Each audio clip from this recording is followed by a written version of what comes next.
많은 자기계발서에서는 다양한 위로의 문장과 더 잘 살 수 있는 방법들을 가이드해주는 내용이 참 많아요. 근데 이렇게 더 잘 먹고 잘 살고 괜찮다, 잘할 수 있다, 이렇게 위로해주던 분위기가 조금씩 바뀌면서 요즘 들어서는 염세주의자로 평가받고 있는 쇼펜하우어의 철학에 대한 관심이 굉장히 높아지고 있어요. 실제로 서점이나 유튜브 영상에서도 그의 철학을 다루는 내용이 많이 보이고요. 이건 어떻게 일어나게 된 변화일까요? 그건 사람들이 괜찮다, 잘 될 거다, 이런 막연한 응원의 말들 속에서 진짜 희망을 발견하지 못했기 때문일 거예요. 제가 오늘 소개해드릴 책은 아르투어 쇼펜하우어의 글을 엮은 당신의 인생이 왜 힘들지 않아야 한다고 생각하십니까? 라는 책인데요. 쇼펜하우어는 인간의 삶에서 반드시 직시하게 되는 고통과 괴로움에 대해 회피하지 않고 직면했던 철학자입니다. 이러한 쇼펜하우어의 철학을 알게 되면 우리는 이런 마음의 고통에서 해방되는 실마리, 어떤 그 가능성을 발견할 수 있게 될 거예요. 한때는 이런 생각을 한 적이 있었어요. 외로움과 공허라는 감정이 애초에 들지 않는다면 얼마나 좋을까 하고요. 실제로 이 책의 제목처럼 내가 힘들고 괴로운 상황에 있는 것, 고통받는 감정을 느끼는 것 자체를 부정하고 싶은 마음이 굉장히 굴뚝 같았던 적이 있었어요. 그때에는 저 외에 다른 사람들은 모두 다 행복해 보였거든요. 왜 나만 이렇게 힘들고, 왜 나만 이렇게 어려움을 겪고, 왜 나만 이렇게 예민한 거지? 내면에서는 굉장히 억울함과 원망 같은 게 느껴지기도 했어요. 근데 저는 이런 괴로운 마음을 당시에는 누군가를 만나고 또 주변 사람들에게 하소연을 하고 대화를 하면서 많이 풀려고 했던 것 같아요. 근데 실제로는요, 아무리 사람들을 만나서 하소연을 하고 또 대화를 나누고 위로를 받아도 그 고립된 감정과 공허라는 게 완벽하게 채워지지는 않더라고요. 그때 그래서 느꼈어요. 아, 이런 방식으로는 내가 마음속에서 그 고민하고 있는 외로움, 고통, 공허, 이런 감정들이 근본적으로 해결되는 게 아니구나. 내가 계속 잘못된 방식으로 매달리면서 뭔가 내 감정을 소모하고 있구나. 이런 생각들이 많이 들더라고요. 근데 어째서 그런 관계들로는 이런 마음이 채워지지 않는 걸까요? 그 답은 쇼펜하우어의 철학을 통해서 찾을 수 있어요. 쇼펜하우어는 비관주의자이자 염세주의자로 정평이 나 있을 만큼 삶은 본래 고통이고 절망이다 라는 이야기를 주로 하거든요. 근데 그는 단순히 인생이 힘들고 절망적인 게 당연하다 라고만 말을 하는 건 아니고요. 절망 속에서도 희망을 찾을 수 있는 가능성에 대해서 말하고 있는 철학자예요. 이 책에서 나온 쇼펜하우어의 인생 조언 중에서 일상에 적용할 만한 유용한 내용을 5가지 소개해 드리려고 하는데요. 지금 겪고 있는 어떤 마음의 문제에서 근본적으로 해방되는 데에 큰 도움이 될 거라고 생각해요. 쇼펜하우어의 인생 조언 첫 번째. 행복이라는 단어를 제거하면 행복할 수 있다. 이거예요. 쇼펜하우어는 무언가를 얻기 위해서 노력을 하는 것보다는 비우고 제거하는 방향이 중요하다라고 말을 하거든요. 이걸 예로 들어본다면요. 부자가 되겠다라는 욕망을 갖는 대신에 가난해지지 않겠다라는 생각을 하는 게 더 좋고요. 예뻐지고 싶다. 그래서 운동을 해야겠다라는 생각 대신에 병에 걸리지 않고 지금의 컨디션을 유지하기 위해서 신경을 써야겠다라고 다짐을 하는 게 더 옳다고 말을 해요. 쇼펜하우어의 이 말은 행복해지고 싶다는 생각을 머릿속에서 제거했을 때 그때에서야 행복에 가까워질 수 있다라는 말을 뜻하는데요. 불행해지기는 참 쉬워도 행복해지는 게 어려운 게 인생이잖아요. 근데 이런 상황에서 우리가 괴로워하는 이 이유를 잘 살펴보면 어쩌면 이런 마음이 있는 게 아닌가 싶어요. 난 행복해야 되는데 왜 지금 행복하지 않을까? 이런 의문에서요. 내 삶 전반의 흐름이 불행과 고통이고 그 안에서 간간히 어떤 작은 행복과 기쁨이 씨앗처럼 심겨지고 그게 새싹처럼 자랐을 때 그거에 기대서 내가 어떻게든 삶을 잘 살아나갈 수 있는 거다 이렇게 생각을 하면 작은 불행에 휩쓸리지 않고 일이 원하는 대로 풀리지 않는다고 해서 괴로워하지 않을 수 있어요. 우리가 지금 힘든 건 그의 말처럼 난 행복해야 되고 난 뭔가 원하는 대로 이룰 수 있어야 되는데 생각하는 방향대로 전혀 되지 않고 있어. 이런 감정들 때문일 수 있거든요. 내 현재를 받아들이지 못하는 것으로 인해서 내 스스로가 나를 올무에 갇히게 한 건 아닌지, 그래서 마음의 고통을 좀 더 일으키게 하는 건 아닌지에 대해서 한번 생각해 보시면 좋을 것 같아요. 쇼펜하우어의 인생조언 두 번째는요, 스스로가 증오스러울 땐 자는 게 최고다. 이거예요. 하루를 돌아보며 반성을 하는 건요, 분명 이로운 부분이 있지만 좀 과도해지게 되면 자책과 분노를 일으킬 수 있어요. 특히 밤이 되면 생각이 되게 많아지잖아요. 아, 그때 왜 그랬지? 왜 그렇게 행동했지? 후회하고 자책하고 과거의 자신을 비난하는 식의 말들과 생각을 하기가 참 쉬워요. 근데 내가 지금 현재에 만족하고 삶에 집중하고 있을 때는 그런 자책과 후회를 거의 하지 않거든요. 근데 그런 생각이 드는 낌새가 든다. 그런 자책을 하려는 모습이 보인다. 이럴 경우에는요, 내가 복잡한 생각과 감정이라는 파도에 휩쓸려 있구나라는 걸 알아차리는 게 중요해요. 그 다음에 뭘 해야 되냐? 바로 푹 자야 된다라고 말을 하거든요. 이게 되게 단순한 말 같은데 수면이라는 건 분명 마음을 정돈하고 몸을 회복하는 데에 꽤나 큰 도움을 주거든요.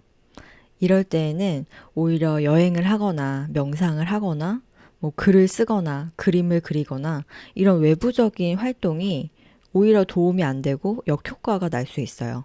왜냐하면 내 이미 내면 안에서는 복잡한 생각과 감정이 굉장히 심화되어 있는 상태이기 때문에 외부 활동에 대한 집중력이 굉장히 낮아져 있고 스트레스 강도도 굉장히 높아져 있거든요. 그럴 때는요, 아무것도 하지 않고 푹 휴식을 취하는, 그래서 어느 정도 내 몸과 마음이 컨디션을 회복할 수 있는 시간을 주는 게 중요해요. 그 뒤에 다음날 아침이 되면요, 전날과는 조금 다른 마음으로 새로운 시작을 할 수 있을 거예요. 세 번째는요, 재능은 규칙적인 습관에서 만들어진다, 이 말이에요. 제가 굉장히 좋아하는 말인데요. 쇼펜하우어는 실제로 산책을 매우 자주 했대요. 늘 같은 시간에 출발해서 같은 시간에 산책을 마쳤다고 하는데요.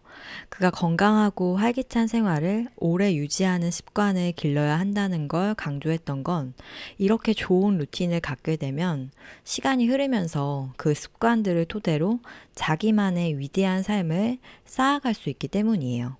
근데 여기서 또 중요한 건 무조건 참고 견디고 또 자신을 학대하는 방식으로 하는 게 아니라 적절한 선에서 내 몸과 마음이 무리하지 않고 실행할 수 있는 습관을 들여야만 그 루틴을 꾸준히 오래 유지할 수 있다고 말을 하고 있어요.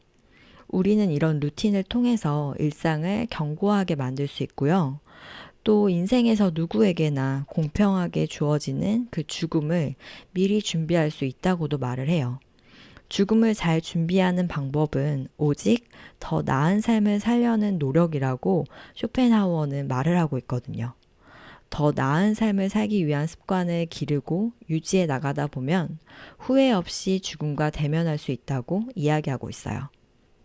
쇼펜하우어의 인생조언 네 번째는요, 인간의 불행 중 상당수는 혼자 있을 수 없게 되어 생긴다.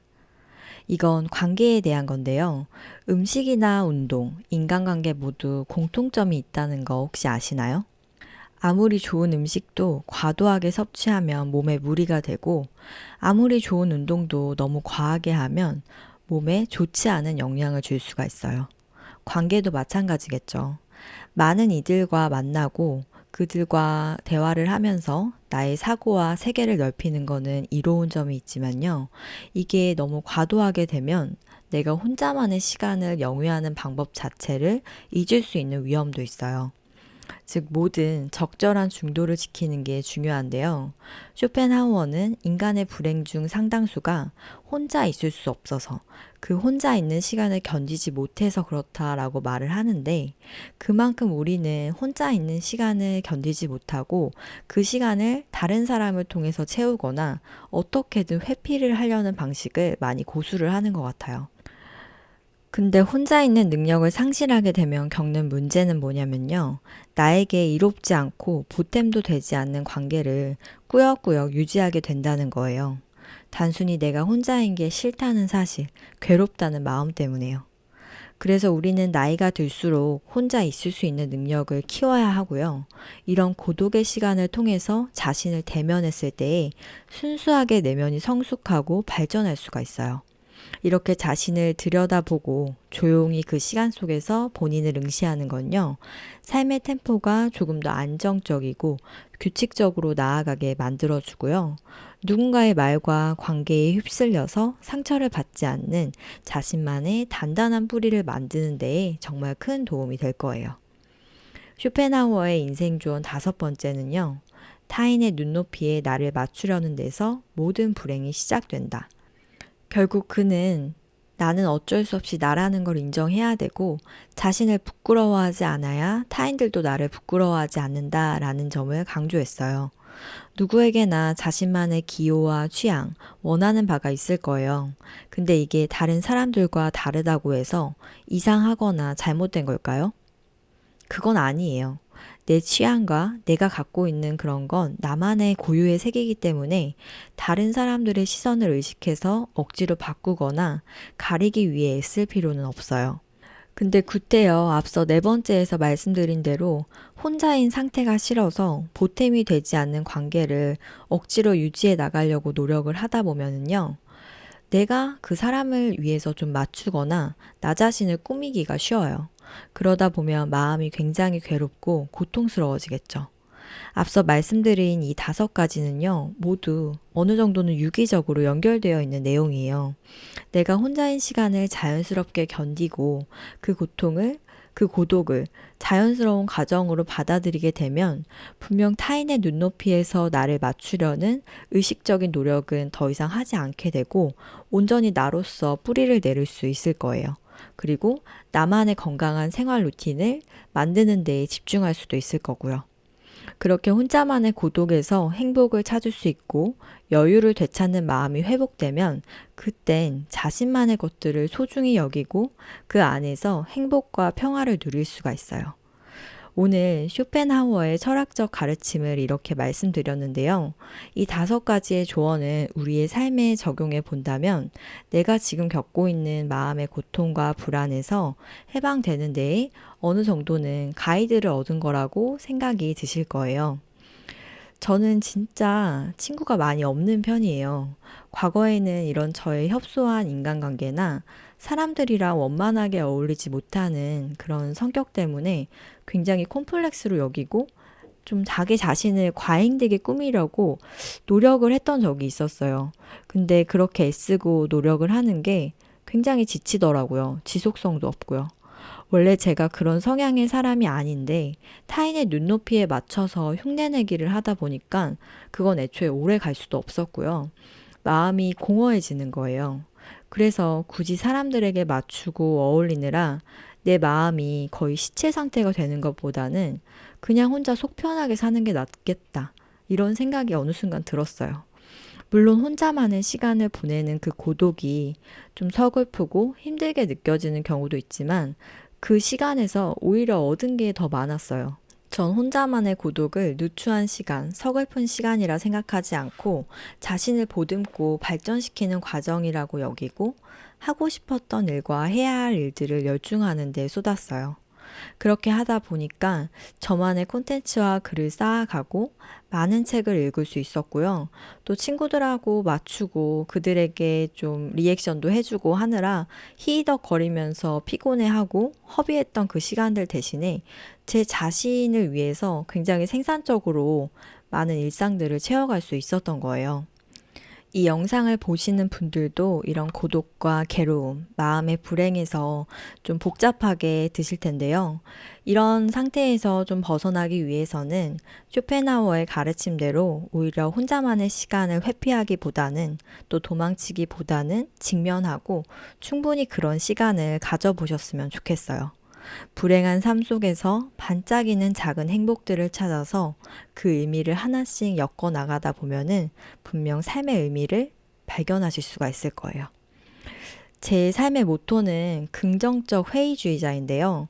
저는 친구들에게도 누누이 제 자신에 대해서 난 긍정적 회의주의자야 라는 말을 되게 많이 해요. 사는 건 원래 내 뜻대로 되지 않는 게 당연한 거기 때문에 실망할 필요가 없어. 잘 되면 좋지만 안 되면 말고, 아님 말지 뭐. 이렇게 생각을 하면 마냥 낙관적으로 잘 될 거야. 무조건 할 수 있어. 이런 생각을 가졌을 때보다 마음이 훨씬 가볍더라고요. 결과가 어떠하든 연연하지 않을 수 있고요. 또 그러면서도 계속 해나갈 수 있는 것도 이런 마음에서 비롯된 것 같아요. 잘 되지 않더라도 또 원하는 대로 일이 진행되지 않더라도 그게 너무 당연하다라는 걸 받아들이면 생각보다 아주 많이 힘들진 않아요. 그건 원래 예상했던 대로 된 거니까요.